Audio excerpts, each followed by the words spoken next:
আগে খেয়ে নিয়েছে বা হারিয়ে গেছে, পাল ছেড়ে চলে গেছে, এইরকম তুমি বলে দিবে। বলছে না আমি কথা বলতে পারবো না, আর আমি ছাগল বিক্রি করতে পারবো না। হযরত আব্দুল্লাহ বললেন, ছাগলটা বিক্রি করে দাও, কেটে আমরা জবাই করব, আর জবাই করার পরে আমরা খাবো, আর কিছু মাংস তোমার জন্য যখন তুমি ইফতার করবে সন্ধ্যাবেলায় তোমার জন্য কিছু রেখে দেব।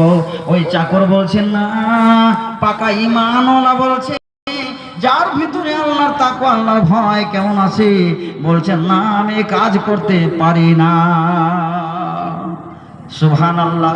হযরতে আব্দুল্লাহ রাদিয়াল্লাহু তাআলা আনহু তার তাকওয়া পরহেজগারি দেখে মদিনায় গেলেন। মদিনায় যাওয়ার পরে তার খবর নিলেন কার গোলাম, মদিনার মধ্যে কার গোলাম। এইবার লোক পাঠিয়ে দিলেন, টাকা দিয়ে পাঠিয়ে দিলেন। এবার কি করলেন, ওই সমস্ত ছাগলগুলাকে মালিকের কাছ থেকে ন্যায্য মূল্য দিয়ে টাকা দিয়ে কিনে নিলেন, আর ওই কৃতদাস গোলামটাকে টাকা দিয়ে কিনে নিলেন। আর কিনে নেওয়ার পরে ওই গোলামটাকে স্বাধীন করে দিলেন, আজাদ করে দিলেন। আর যতগুলো ছাগল ওই মালিকের কাছ থেকে কিনে নিলেন, ওই সমস্ত ছাগলগুলা ওই চাকরটাকে দান করে দিলেন। বন্ধু আমার, এর মানে হচ্ছে তাকওয়া পরহেজগারি। শুধু সহিহ বুখারী আর মুসলিম থেকে এই তাকওয়া আর পরহেজগারির ওয়াজ যদি করা হয় 2 ঘন্টা লাগবে, শেষ হবে না। সহিহ হাদিস এবং কোরআনের কথা। সুবহানাল্লাহ। আপনারা পড়েছেন, জানেন একজন মহিলার কথা, হযরত উমর রাদিয়াল্লাহু তাআলা আনহু রাত্রি বেলায় তিনি খোঁজ খবর নিতেন, তার মানে জনগণের খবর নিতেন কে কি অবস্থায় আছে। আল্লাহু আকবার। একজন মহিলা, বৃদ্ধা মহিলা, তার মেয়েকে বলছে তার বাড়িতে কিছু দুধ সংগ্রহ করছে, দুধ বিক্রি করবে বলে। সেই দুধটা জমা হয়ে আছে। এবার ওই বৃদ্ধা মহিলা তার আম্মা জান মেয়েকে বলছে, আম্মা, ওরে আমার মা, ওরে আমার বেটি, যে পরিমাণে দুধ আছে ওই দুধের মধ্যে কিছুটা পানি মিশিয়ে দে। কি বলছে ওর মা? পানি মিশিয়ে দে, তাহলে দুধটা বেশি হবে, দাম বেশি পাওয়া যাবে। আল্লাহু আকবার। মা আমার, বোনেরা আমার, যারা এইরকম ধরনের মাদ্রাসায়, মাহাদ মাদ্রাসায়, বানাত মাদ্রাসায়, বালিকা মাদ্রাসায় পড়ে লেখাপড়া করে, এই মাদ্রাসায় হাদিস কোরআন জানে, জানার পরে জীবনে কাজ করতে পারবে না, দুধে পানি মেশাতে পারবে না, এই মাহাদে পড়েনেওয়ালি মহিলা, তার বেটি বলছে, আম্মা জান, এই তুমি কি কথা বললা, কেমন তুমি কথা বললা আম্মা জান, এটা তুমি ভুল কথা বলে দিলা। মানুষ জানতে পারবে না, কিন্তু আমার আল্লাহ, যিনি আল্লাহ সৃষ্টি করেছেন, সেই মহান আল্লাহ আমাদেরকে সব দেখতে পাচ্ছেন। পানি যদি মিশিয়ে দেওয়া হয় দুধে, ওই মহান আল্লাহ সব দেখতে পাচ্ছেন। এর হিসাব একদিন আমাকে আপনাকে দিতে হবে। আল্লাহ আমাকে আপনাকে ক্ষমা করবে না, ছাড়বে না। অতএব না পানিতে দুধে পানি মিশানো সম্ভব নয়, যাবে না। আল্লাহু আকবার। হযরত উমর রাদিয়াল্লাহু আনহু সব কথাগুলি শুনলেন। হায়রে আল্লাহর পাক্কা সাচ্চা বান্দি, আল্লাহ ভীরুতা, আল্লাহর ভয় কত আছে, ভয় কত আছে। হযরতে উমর রাদিয়াল্লাহু তাআলা আনহু ওই বাড়ির সামনে গিয়ে কি করলেন, বাড়ির আঙিনার সামনে দাগ মেরে দিলেন, একটা চিহ্ন দিয়ে দিলেন, যাতে করে সকালবেলায় এসে চিনতে পারা যায় বাড়িটা, একটা পরিচয়, দাগ দিয়ে দিলেন, দাগ টেনে দিলেন, দিয়ে বাড়ি চলে গেলেন। বাড়ি চলে যাওয়ার পরে তিনার ছেলের নাম হলো আসেম। ওই আসেমের সঙ্গে ওই সুন্দর চরিত্রবান মহিলা, ভালো মহিলা, আল্লাহ ভীরতা মহিলার সঙ্গে বিয়ে দেওয়ার জন্য বিয়ের প্রস্তাব নিয়ে হযরতে উমর ওই বাড়িতে চলে আসলেন। এসে বাড়ির মালিককে, গার্জেন অভিভাবককে বলছেন, ওরে অভিভাবক, আমি এসেছি, আমি উমর, খলিফাতুল মুসলিমিন, মুসলমানদের খলিফা, এই মদিনার সমস্ত মদিনার আমি একজন খলিফা প্রতিনিধি। আমি আমার ছেলে আসেমের বিয়ে দিতে চাই। তোমার যে বাড়িতে মেয়েটা আছে, এই মেয়েটা আদর্শবান, শিক্ষিতা, জ্ঞানী গুণী, আল্লাহ ভীরতা তার ভিতরে আছে, আল্লাহর ভয় তার মধ্যে আছে, সে একজন পরহেজগার মহিলা।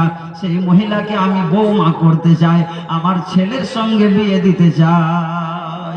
হযরত উমর রাদিয়াল্লাহু তাআলা আনহু কি করলেন, তিনার ছেলে আসেমের সঙ্গে ওই মহিলার বিয়ে দিয়ে দিলেন, করিয়ে দিলেন। ভাইয়েরা আমার, তাকওয়া কাকে বলে, পরেজগারি কাকে বলে? বিরাদান ইসলাম, আমার মাত্র আধা ঘন্টার সময় আছে। আর একটা হাদিস, বুখারী মুসলিমের আরেকটা হাদিস বলে আপনাকে আমি ইনশাআল্লাহ আমি কাজের দিকে এগিয়ে যাব। হাদিসটা আছে বুখারী মুসলিমে। হাদিসটা হলো এরকম, আপনারা শুনেছেন কিন্তু কাজে লাগাতে পারেননি। সুবহানাল্লাহ। আল্লাহর ভয়ের দাম কত! আপনার ভেতরে যদি আল্লাহর ভয় থাকে, আপনি যদি একজন আল্লাহর ভীরু বান্দা হয়ে থাকেন, তাহলে আপনার দাম, আপনার পজিশন কত, সে কোরআনে আল্লাহ তাআলা ঘোষণা করে দিলেন। ভাইরা আমার, একজন নাফরমান মানুষ জীবনে ভালো কাজ করেনি, দিনের কাজ করেনি, সারাটা জীবন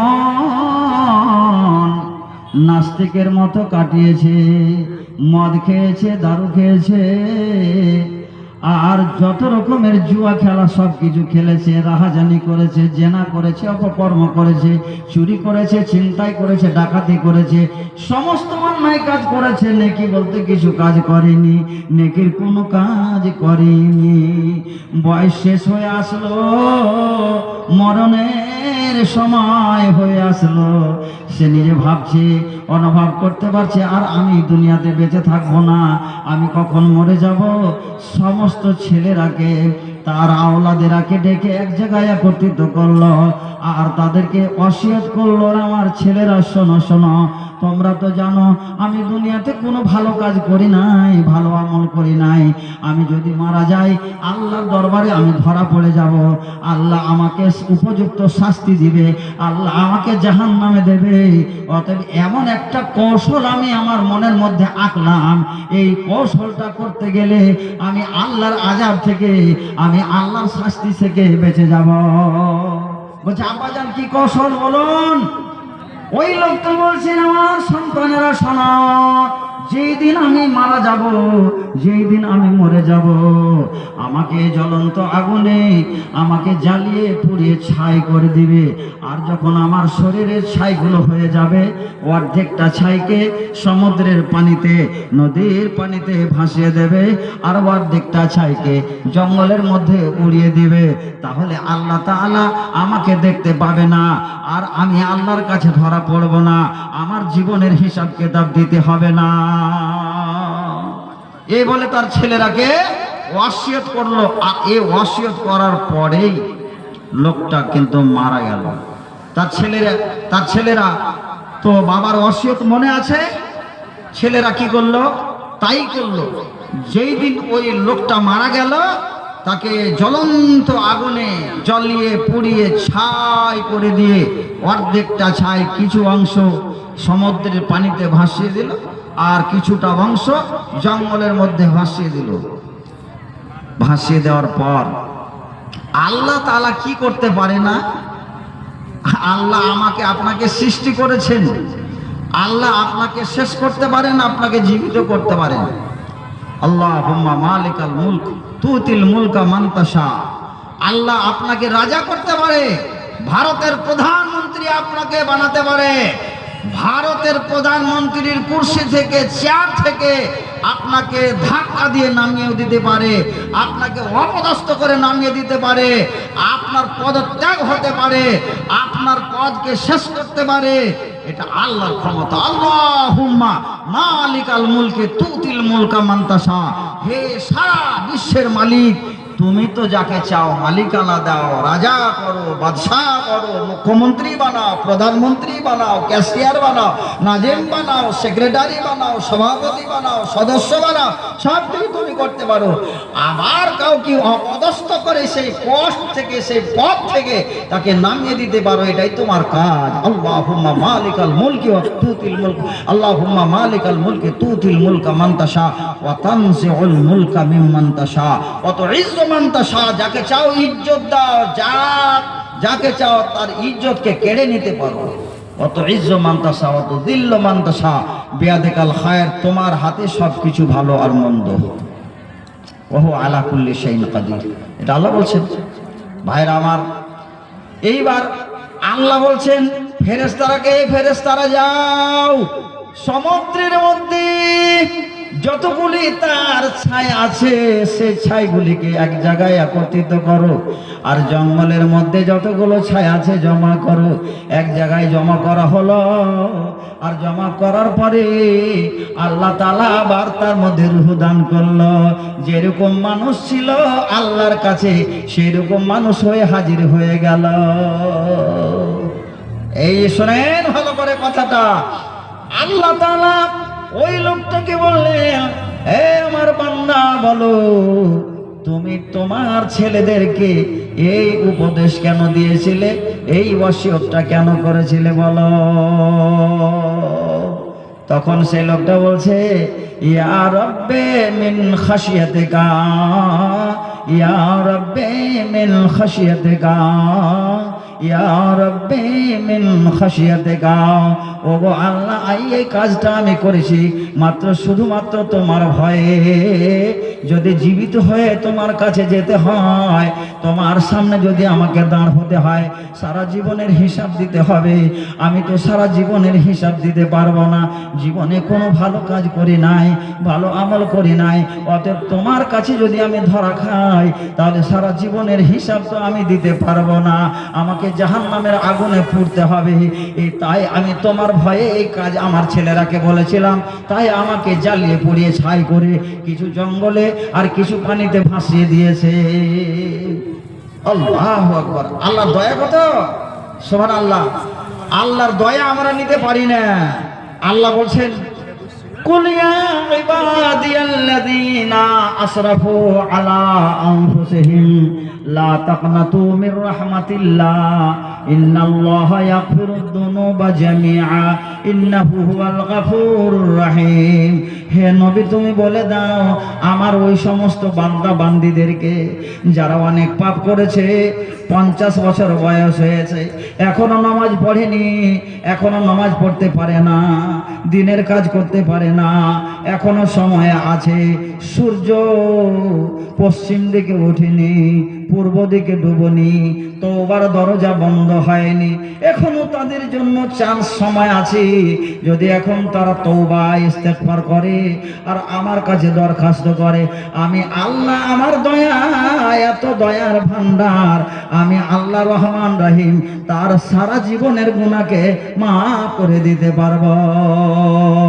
আল্লাহ তাআলা ওই লোকটাকে বললেন, আমার বান্দা, তুমি যখন বলছো আমার ভয়ে এই কাজ করেছো, তোমার সারা জীবনের গুনাহ খাওয়া, গুনাহ খাতা, তোমার মদ খাওয়ার গুনাহ, তোমার জেনা করার গুনাহ, চুরি করার গুনাহ, ছিনতাই করার গুনাহ, যত রকমের গুনাহ আছে, যত রকমের পাপ আছে, সমস্ত পাপ আমি তোমার মাফ করে দিলাম, ক্ষমা করে দিলাম।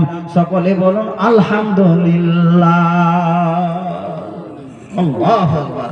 ব্রাদার ইসলাম, শুধু ওয়াজ শুনলে হবে না, নসিহত শুনলে হবে না, নিজেকে পরিবর্তন করতে হবে।